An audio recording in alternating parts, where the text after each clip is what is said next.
Hello friends, welcome to Vanishree study. हमारी BS Negi fifth edition की class चल रही है। आज हमारा यूनिट सेकंड का थर्ड चैप्टर है।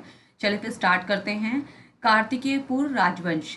ये जो राजवंश है इसमें शासनकाल जो है इसका 700 ईस्वी से लेकर 1050 ईस्वी तक है। ठीक है, लगभग 300 सालों तक इन्होंने जो है शासन किया है और ये मध्य हिमालय का प्रथम ऐतिहासिक राजवंश माना जाता है। अब इस वंश के जो 3 परिवार थे उसमें 14 राजाओं ने लगभग प्राय 300 सालों तक शासन किया है। यशवंत सिंह कटोच के अनुसार तृतीय परिवार सलोड़ादित्य वंश का संस्थापक सलोड़ादित्य को मानते हैं, जिनके हिसाब से कार्तिकेयपुर पर कुल 15 नरेशों ने शासन किया था। कार्तिकेयपुर राजवंश की प्रारंभिक अगर राजधानी की हम बात करें तो जोशीमठ है। जोशीमठ के दक्षिण में कार्तिकेयपुर नामक स्थान पर थी जो इसकी पहली प्रारंभिक राजधानी थी। इंपॉर्टेंट है ये पॉइंट और पूछा जाता है इस तरह के क्वेश्चन। कत्यूरी शासकों का गढ़वाल में प्रथम मान्यता प्राप्त सत्ता केंद्र जो था जोशीमठ था।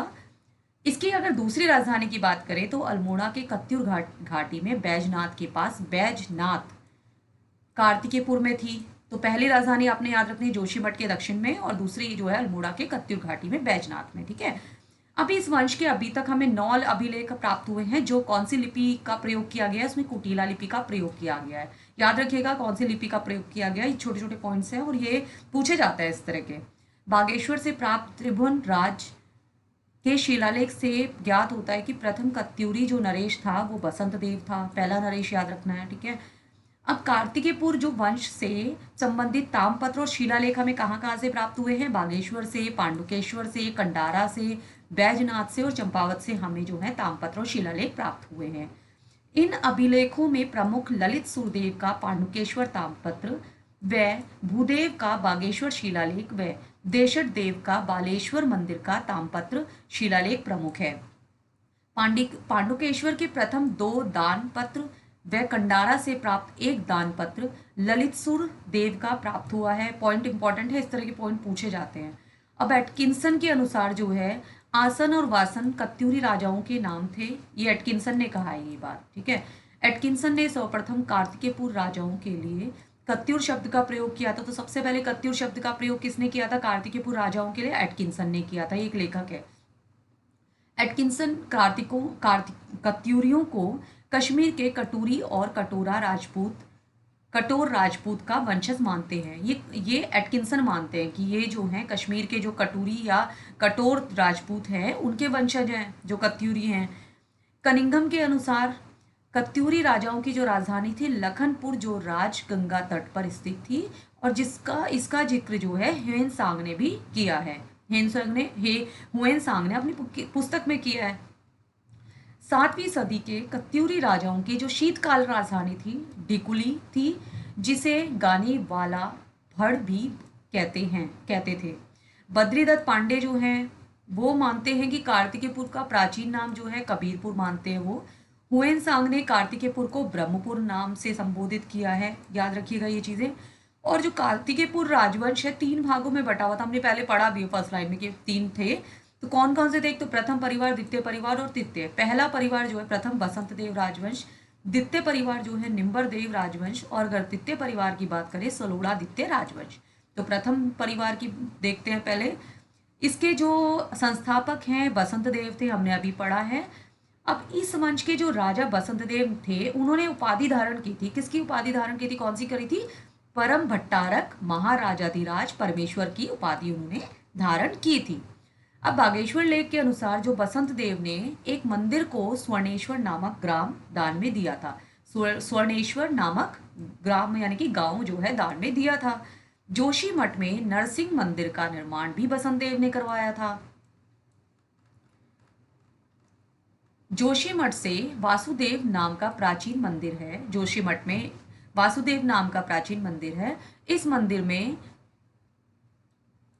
कत्यूरी सम्राट का नाम श्री वासुदेव गिरिराज चक्र चूड़ामणि खुदा है, जिससे यह प्रतीत होता है कि कार्तिकेयपुर राजवंश राजाओं की गिरिराज चूड़ामणि उपाधि थी। तो ये जो है इसके अभिलेख के अनुसार है। ठीक है, यहाँ पर जो नाम खुदा हुआ है जिस मंदिर में, तो इसके अनुसार क्या है राजाओं की जो उपाधि थी गिरिराज चक्र चूड़ामणि। अब कश्मीर के जो इतिहासकार जो हैं, कल्हड़ की राजतरणी पुस्तक जो है, ये इंपॉर्टेंट पॉइंट है, याद रखिएगा। पूछा जाता है कि कल्हड़ जो राजतरणी पुस्तक है उसके लेखक कौन है, कल्हड़ है।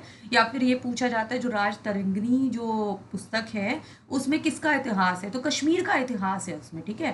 तो इस जो पुस्तक है इसमें कश्मीर राजा के जो ललितादित्य मुक्तापीड़ द्वारा गढ़वाल क्षेत्र को जीतने की ये बात करी गई है इसमें। ये कश्मीर के राजा थे। बसंत देव के बाद खरपर देव शासक बना और इनकी पत्नी का नाम क्या था, कल्याण देवी था। खरपर देव कन्नौज के राजा यशोवर्धन के समकालीन थे। खरपर देव का पुत्र कल्याण राज था जिसकी पत्नी महारानी लद्दा देवी थी। बागेश्वर लेख के अनुसार खरपर देव का जो अंतिम शासक था त्रिभुवन राज था, याद रखिएगा ये चीज, जिसने परम भट्टारक महाराजाधिराज परमेश्वर की उपाधि धारण की थी। इस तरह की उपाधि वगैरह के क्वेश्चन पूछे जाते हैं, ठीक है।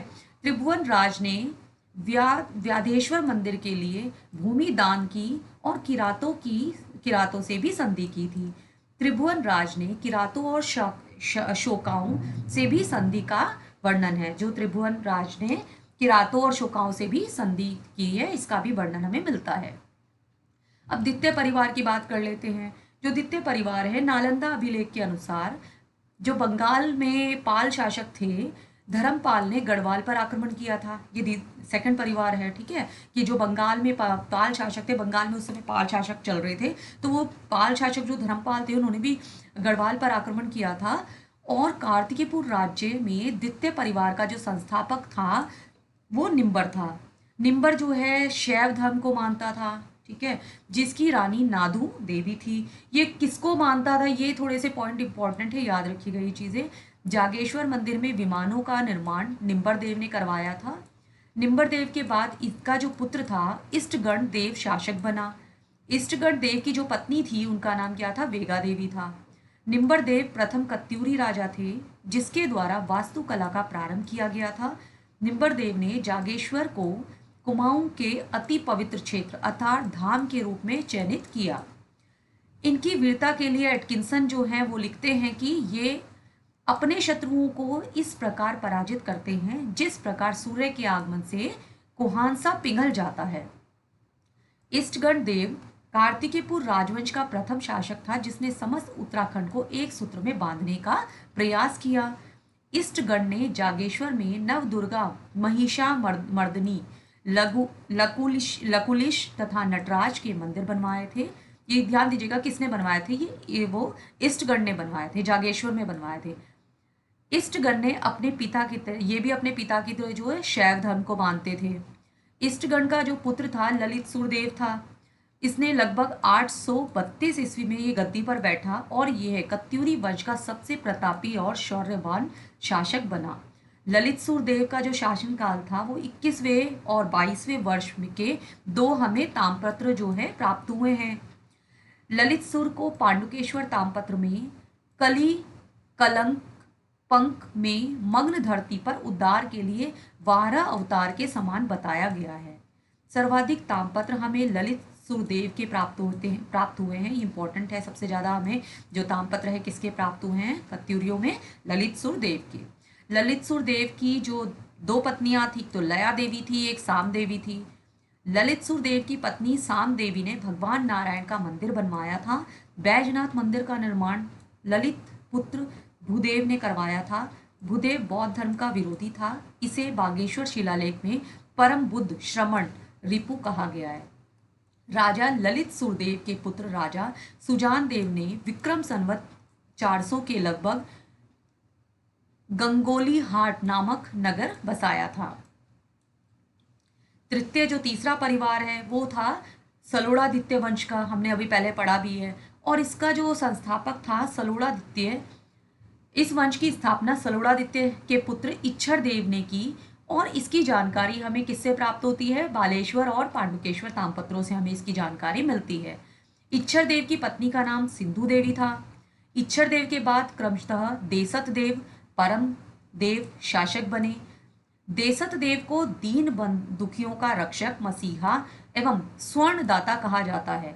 इंपॉर्टेंट पॉइंट है, याद रखिएगा कि दीन दुखियों का रक्षक, मसीहा और स्वर्णदाता किसे कहा गया है, वो देसत देव को कहा गया है। परमदेव को सूर्य के समान प्रकाशवान एवं कर्ण से अधिक दान दाता कहा गया है, जिसने बद्रीनाथ मंदिर को भूमि दान दी थी। परमदेव अपनी दानशीलता की गतिविधियों के कारण प्रसिद्ध था।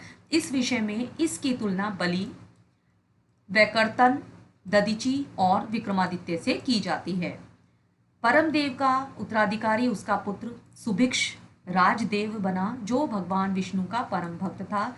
सलोड़ादित्य का अंतिम जो शासक था सुभिक्ष राज देव था। तो अंतिम शासन कौन था? सुभिक्ष राज देव था। इंपॉर्टेंट है। कार्तिकेयपुर का अंतिम जो शासक था सुभिक्ष राजदेव था, जो 14वां कत्यूरी शासक था। सुभिक्ष राजदेव ने अपनी राजधानी कार्तिकेयपुर के उपखंड सुभिक्षपुर में बनवाई थी। सुभिक्ष राजदेव को परम वैष्णव, परम ब्राह्मण कहा गया है। कुलसारी मूर्ति लेख जतबाल देव का है। अब बैजनाथ कार्तिकेयपुर नरेश सुभिक्ष राजदेव के किसी वंशज ने कुमाऊं की गोमती घाटी में राजधानी बनाई थी, जिसका नाम बैजनाथ लेखों में वैद्यनाथ कार्तिकेयपुर मिलता है। इसे हम कार्तिकेयपुर वंश का चतुर्थ परिवार, 3 परिवार हम पढ़ चुके हैं, ये चतुर्थ परिवार या फिर पाल वंश के नाम से हम इसे जानते हैं। बैजनाथ लेखों में यहाँ शासकों के नाम क्रमशः लखनपाल देव, इंद्रपाल देव, त्रिभुवन देव मिलता है। अब कार्तिकेयपुर राज्य का प्रशासन देख लेते हैं। लक्ष्मी दत्त जोशी कार्तिकेयपुर राजाओं को मूलतः अयोध्या के मानते हैं। ये लक्ष्मी दत्त जोशी जो हैं कार्तिकेयपुर राजाओं को अयोध्या का मानते हैं। बद्रीदत्त पांडे कार्तिकेयपुर राजाओं को सूर्यवंशी मानते हैं।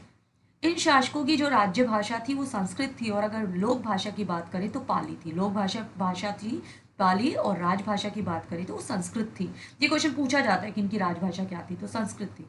कार्तिकेयपुर राजाओं के लोक हितकारी कार्यों के कारण कुमाऊं में आज प्रचलित कहावत है कि कार्तिकेयपुर वंश के अवसान पर सूर्यास्त हो गया और रात्रि हो गई। कत्यूरियों के समय भूमि मापन अधिकारी जो होता था प्रमवातार होता था। जो भूमि मापन अधिकारी होता था उसे क्या कहते थे? प्रमवातार कहते थे। कत्यूरी कालीन मंदिर 2 प्रकार के हैं, एक तो छत्र युक्त व शिखर युक्त मंदिर। 2 तरह के हैं, एक तो छत्र युक्त है, दूसरा शिखर युक्त है। जिसमें छत्र युक्त प्रकार के मंदिरों को पैगोडा प्रकार के मंदिर कहा गया है। एटकिंसन के अनुसार बंगाल के पाल व सेन राजाओं ने कुमाऊं को विजित किया होगा, जिस कारण मुंगेर, भागलपुर और कत्यूर घाटी के ताम्रपत्रों में समानता देखी गई है। ये मुंगेर और ये जो भागलपुर है ये बिहार राज्य में पड़ते हैं। ठीक है, तो बंगाल पहले बिहार राज्य में था। बिहार ये सारा बंगाल वाला एरिया था, तो बंगाल बोला जाता था। तो वहां पर पाल और सेन थे।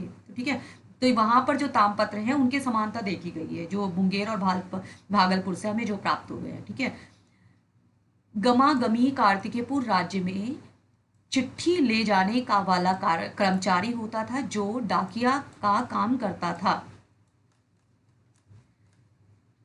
कार्तिकेयपुर राजाओं के ताम्रपत्र में खस, द्रविड़, कलिंग, गौड़, आंध्र, हुण, चांडाल आदि जातियों के नाम आते हैं।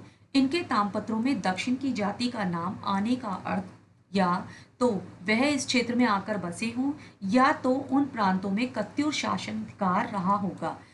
कत्यूर अधिकारियों में 4 प्रकार का वर्ण विभाजन मिलता है, जिसमें ब्राह्मण, क्षत्रिय, खश, चांडाल आते थे। ललित सुरदेव के पांडुकेश्वर ताम्रपत्र में तत्कालीन समाज की प्रशंसा अष्टादश प्रकृति कहकर की गई है। कत्यूरी वंश के पतन का कारण अत्याचारी शासन व ब्राह्य आक्रमण, उनका जो अत्याचारी शासन था या तो वो हो सकता है उनके पतन का कारण, या फिर बाहर से कोई आक्रमण हुआ होगा, इस कारण से कत्यूरी वंश का पतन हो गया। कार्तिकेयपुर राज पदाधिकार देख लेते हैं एक बार कि क्या क्या बोलते थे उनको। सीमाओं की सुरक्षा भार जो देखता था उसे प्रांतपाल कहा जाता था। गिरी द्वारों के रक्षक घटपाल बोला जाता था। सीमावर्ती मार्ग आवागमन में व्यक्तियों पर निगरानी जो रखते थे वर्मपाल कहा जाता था। नदी घाटों पर आगमन सुविधा एवं कर वसूली जो करते थे उसे नरपति कहा जाता था। तो ये थोड़ा सा ध्यान दीजिएगा कि कार्तिकेयपुर राज पदाधिकारी क्या क्या है, कौन कौन क्या क्या कार्य करते थे। ठीक है, अपराधियों को पकड़ने वाला जो सर्वोच्च अधिकारी होता था उसे दोषापराधिक कहलाता था वह, एवं गुप्तचर विभाग का जो सर्वोच्च अधिकारी होता था गुप्तचर विभाग का, वो ध्रुव साध्य साधनिक था। पुलिस विभाग के बड़े अधिकारी जो थे वो दंड पाशिक थे, दंड नायक और महादंड नायक कहलाते थे।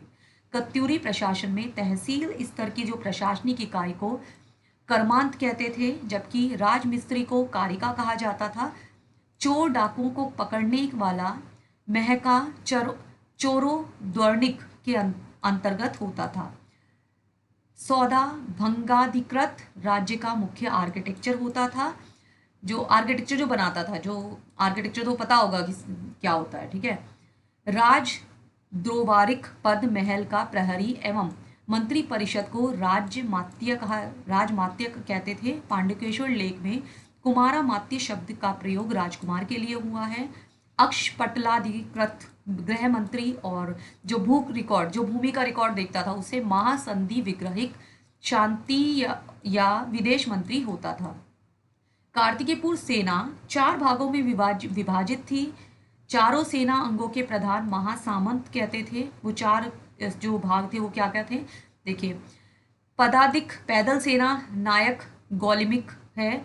अश्वारोही जो अश्व वाली यानी कि घोड़े वाली सेना है वो है सर्वोच्च नायक अश्व बलाधिकृत। गजारोही जो हाथी वाली सेना थी वो थी नायक हस्ती बलाधिकृत। उष्टारोही नायक उष्ट बलाधिकृत होती थी। तो 4 तरह की ये जो है हमारे पास सेना होती थी, ठीक है। नेक्स्ट है इसमें कार्तिकेयपुर की आर्थिक व्यवस्था देखते हैं। कार्तिकेयपुर शासन में जो आय के साधन थे वो कृषि था, वन था और खनिज संपदा थी। क्षेत्रपाल राज्य की कृषि की उन्नति पर ध्यान रखता था। जो क्षेत्रपाल जो है जो कृषि की उन्नति पर ध्यान रखता था। उपचारिक और पटकोषचारिक अधिकारी भूमि के अभिलेख रखता था। खंड रक्ष स्थानाधिपति नामक अधिकारी खनिज और वनों की रक्षा करता था। करों की जो वसूली के लिए भोगपति या शौलिक नामक अपराधियों का वर्णन मिलता है। सरभंग तीरंदाज के लिए कहा जाता था। सरभंग तीरंदाज के लिए कहा जाता था। भार चाट नामक अधिकारी प्रजा से बिस्टी या बेगार लेते थे। पशुओं से दुधादि निकालने का कार्य आभीर करते थे। भूमि की नाप उसमें बोए जाने वाले बीज के अनुसार होती थी। कत्यूरी शासन में द्रोण बापम और एवं नाली बापम, एक नाली बीजावली भूमि का वर्णन मिलता है। एक द्रोण में जो है 32 सेर या फिर 16 नाली के बराबर माना जाता था। एक जो खारी बाप को 20 द्रोण के बराबर जो बताया गया है। कत्यूरी राज्य प्रांतीय शासन और जो प्रशासन है वो देख लेते हैं। कत्यूरी राज प्रांतों में विभाजित था, जिसका शासन उपरिक या राज्यपाल के द्वारा चलाया जाता था। कत्यूरी राज्य में प्रांतों को विषयों या जिलों में बांटा गया है। कत्यूरी काल में 4 विषय एवं लोक गाथा के अनुसार एक अन्य विषय का भी पता चलता है। कत्यूरी शासन के समय जो जिले थे वो ऐशाल विषय, भगीरथी और यमुना जो उसके मध्य में वाला क्षेत्र है वो ऐशाल विषय होता था। टंकणपुर विषय जो है अलकनंदा भगीरथी संगम एवं उपत्यका क्षेत्र का है। कार्तिकपुर विषय जो है कत्यूर क्षेत्र और जोशीमठ से गोमती घाटी के बीच का है, ठीक है। अंतराग विषय भागीरथी और अलकनंदा के बीच का है। मायापुर हाट जो है हरिद्वार के निकट जो तराई भाबर क्षेत्र है, जो तराई वाला एरिया है वो है। कत्यूरी काल में छोटी ठकुराइयों के इस शासन को सामंत कहते थे। कत्यूरी शासन में पशुओं की देखरेख किशोर बड़वा गोमहा कहलाता था। कत्यूर कालीन प्रशासन जो व्यवस्था है वो देख लेते हैं। जो उच्च निरीक्षक होता था उसे महाकृता कृतक कहा जाता था। मांडलिक को सामंत, जो प्रधान या अंगरक्षक होता था महाप्रतिहार बोला जाता। तीरंदाज को सरभंग बोला जाता, हमने अभी पढ़ा भी है। सुपरिटेंडेंट होता था उदाधिक होता था।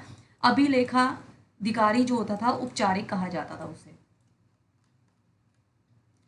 मध्यकाल का कत्यूरी साम्राज्य। मध्यकालीन कत्यूरी शासन की जानकारी हमें स्थानीय लोक गाथाओं या जागरों से मिलती है। कत्यूर बैजनाथ घाटी में जिस कत्यूरी राजवंश की स्थापना हुई इसकी पुष्टि जतबाल देव के कुलसारी मूर्ति लेख से हमें प्राप्त होती है। कत्यूर बैजनाथ में कत्यूरी वंश की जो स्थापना है अशांति देव ने की थी। लोक गाथाओं में गुरु पादुका की पांडुलिपि के अनुसार नरसिंह देव एक नाथपंथी साधु था, जिसके परामर्श पर अशांति देव ने अपनी राजधानी जोशीमठ के कत्यूर घाटी से रणचूलाकोट में स्थानांतरित कर दी थी। हस्तलिखित ग्रंथ कुरु पादुका में अशांति देव के बाद बासंती राय और गोरा राय का नाम मिलता है। 13वीं सदी में रणचूलाकोट में स्थापित कत्यूरी वंश का बिखराव हुआ, जिसकी अनेक शाखाएं कुमाऊं के विभिन्न क्षेत्रों में स्थापित हुई, जिसमें मूल जो शासक थे वो थे कत्यूर बैजनाथ, पाली पछाऊ शाखा, अस्कोट शाखा, सीरा शाखा, डोडी शाखा, सुई शाखा, बारामंडल शाखा आदि प्रमुख है। कत्यूरी शासकों में अस्कोट के रजबार एवं डोडी के मल्ल शासक प्रसिद्ध हुए हैं। जागर गाथाओं के अनुसार बैजनाथ कत्यूर की मूल शाखा का अंतिम शक्तिशाली जो शासक था वो प्रीतम देव था, जिसे पिथोरा या पिथोरा शाही या पृथ्वीपाल भी कहा जाता है। प्रीतम देव का रानी बाग चित्रशिला में तुर्कों को परास्त करने का विवरण मिलता है। राजा पिथोरा को पिथौरागढ़ बसाने का श्रेय दिया जाता है। तो पिथौरागढ़ किसने बसाया था? राजा पिथौरा ने बसाया था, जिसकी छोटी रानी जिया रानी या मौला देवी थी। पाली पछाऊ वंशावली के अनुसार जिया रानी का पुत्र धामदेव या दूल्हा शाही प्रीतम देव का उत्तराधिकारी बना था।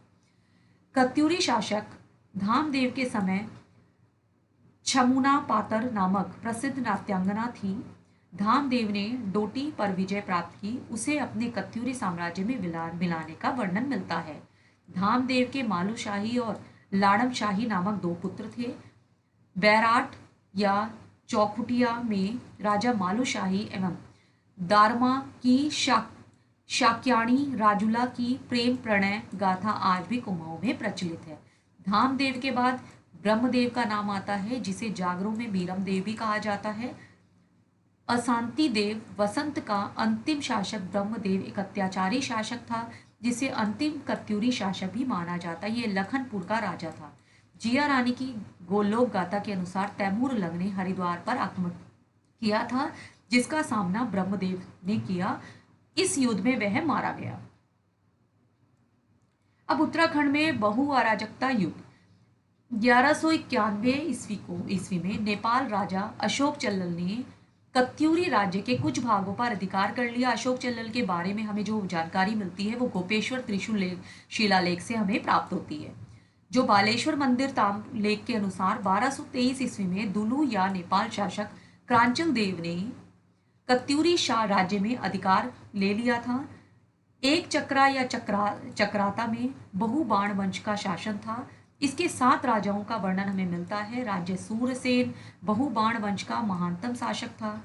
बहु बाण वंश के सम्राट सूर्यसेन के आश्रित कवि अल्लाट नाथ था।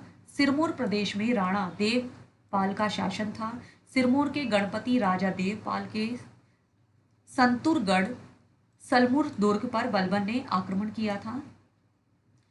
राणा देवपाल का जिक्र मिनहाज उस सिराज की पुस्तक तबकात ए नासरी में मिलता है, जिसके अनुसार देवपाल ने बलबन के विद्रोहियों को आश्रय दिया था। देखिए ये पुस्तक पूछी जाती है तो याद रखिएगा, तबकात ए नासरी जो है किसके द्वारा रचित पुस्तक है, पूछी जाती है ये, तो ये है मिनहाज उस सिराज की द्वारा रचित है ये पुस्तक। ठीक है, तो ये याद रखिएगा। आईने अकबरी से हमें पता चलता है कि शाहजहां के काल में संतुरगढ़ पर श्रीनगर के राजा का अधिकार था। गंगोली हाट में मणिकोटी राजवंश का शासन कर रहा था। अस्कोट के ठकुराई शासकों को राजबार कहा जाता था। अस्कोट के पाल राजाओं का शासन था। अस्कोट के पाल वंश का जो संस्थापक था अभयदेव था। राज्य सिंह राम सिंह के अनुसार रुद्रचंद ने सिरा के हरिमलल को हराकर सिरा पर अपने अधिकार में ले लिया था। लोहा घाट के पास सुई साम्राज्य जो राज्य की स्थापना ब्रह्मदेव नामक कत्यूरी ने की, जिसके समय सोमचंद्र कुमाऊं आया था। कुमाऊं में कत्यूरियों के अंतिम गढ़ मनीला गढ़ पर चंद शासक बाज बहादुर चंद ने आक्रमण किया था। स्थापत्य एवं मूर्तिकला की दृष्टि से कत्यूरी काल को उत्तराखंड का स्वर्णकाल कहा जाता है। तो ये पूछा जा सकता है कि स्थापत्य और मूर्तिकला की दृष्टि से उत्तराखंड का स्वर्ण काल मतलब किसके उसको काल को कहा जाता है, तो कत्यूरी काल को कहा जाता है। मुसलमान शासकों का आक्रमण, जो मुस्लिम शासक थे उन्होंने आक्रमण किया, तो वो देखते हैं। मोहम्मद बिन तुगलक के कराचल पर्वत अभियान के बारे में जानकारी जो हमें मिलती है जियाउद्दीन बर्नी की पुस्तक तारिक फिरोज शाही व इबन बतूता की पुस्तक रहेला से मिलती है, जो अरबी भाषा में थी। तो ये याद रखिएगा, जो तारिक फिरोज शाही पुस्तक है वो किसके द्वारा रचित पुस्तक है, जियाउद्दीन बर्नी के द्वारा रचित पुस्तक है। रहेला पूछी जाती है, ये दोनों पुस्तकें पूछी जाती हैं, इबन बतूता के द्वारा मतलब रचित है, और इनकी भाषा भी पूछ ली जाती है, तो अरबी भाषा है। इतिहासकार कराचल को कुमाऊं प्रदेश मानते हैं। तैमूर लंग ने दिल्ली पर आक्रमण जो किया था 1398 ईस्वी में किया था। जनवरी 1399 ईस्वी में तैमूर लंग ने स्वदेश लौटते समय हरिद्वार के आसपास से लेकर यमुना घाटी में 2 प्रमुख हिंदू राजाओं से युद्ध किया। तैमूर की आत्मकथा मुल फुजात ई तैमूरी के अनुसार प्रथम युद्ध गंगा द्वार यानी कि हरिद्वार में बहुरुच के साथ हुआ था। ये याद रखिएगा, इसकी जो ये तैमूर की आत्मकथा जो है ये है, तो ये थोड़ा सा याद रखिएगा। एटकिंसन के अनुसार बहु रुजनाम ब्रह्मदत्त के लिए आ सकता है। तैमूर का दूसरा जो युद्ध था रतन सेन के साथ, जो सिरमौर का राजा था। जिया रानी से युद्ध में तैमूर लंग की पराजय हुई थी। लोक गाथा के अनुसार जिसका युद्ध रानी बाग युद्ध में रानी बाग क्षेत्र में हुआ था। पुस्तक है तारिक ए मुबारक शाही के अनुसार फिरोज शाह तुगलक के समय कठेर के विरोधी सरदार खड़गू ने कुमाऊं में शरण ली थी। उत्तराखंड का दिल्ली सल्तनत और मुगल संबंध जो है वो देख लेते हैं। दिल्ली सल्तनत के इतिहासकार संपूर्ण पर्वतीय क्षेत्र को कुमाऊं पर्वत और शिवालिक नाम से संबोधित करते थे। तो ये जो दिल्ली सल्तनत है वो क्या बोलता था, इसको यहाँ पर पर्वतीय जो क्षेत्र था वो संपूर्ण जो पर्वतीय क्षेत्र था उसको या तो कुमाऊं पर्वत कहते थे या फिर शिवालिक के नाम से बोला जाता था। मिनहाज उस सिराज की पुस्तक तबकात ए नासरी में गढ़वाल और कुमाऊं के सिरमौर पर्वत का उल्लेख है। पुस्तक याद रखिएगा, ये वाली अभी हमने पढ़ा भी था। रजिया सुल्तान के समय विद्रोही मोहम्मद जुनैदी ने सिरमौर पर्वत पर शरण ली थी। गुलाम वंश के नासिरुद्दीन महमूद ने सिरमौर व बिजनौर के पर्वतीय क्षेत्रों में अभियान किया था। बलबन की शाही सेना ने सिरमौर की पहाड़ियों पर प्रथम सैन्य अभियान किया था। तबकात ए नासरी में बलबन के समय राणा देवपाल का जिक्र मिलता है, जिसका शासन सिरमौर के संदूरगढ़ में था, जिसने बलबन के विद्रोही कुतुब खां को शरण दी थी। तारिक ए मुबारक शाही में कठेर के हिंदू राजा खड़ग सिंह का कुमाऊं भागने का वर्णन मिलता है। अलाउद्दीन खिलजी के समय मंगोलों ने शिवालिक पहाड़ियों से होते हुए अमरोहों पर आक्रमण किया था। उत्तर पर्वतीय क्षेत्र में विशेष ध्यान देने वाला दिल्ली सल्तनत का सुल्तान मोहम्मद बिन तुगलक था।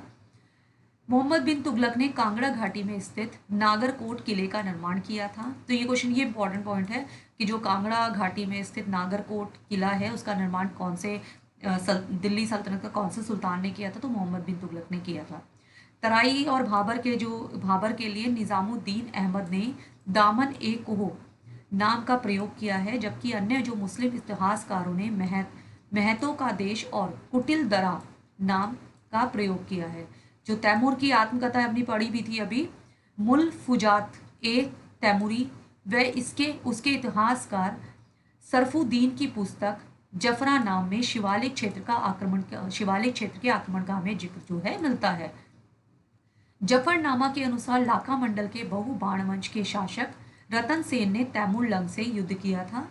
अबू फजल की आईने अकबरी, तो आईने अकबरी पूछी जाती है, किसकी पुस्तक है, अबू फजल की है, के अनुसार कुमाऊं क्षेत्र जो है महल थे, कुमाऊं क्षेत्र में महल थे।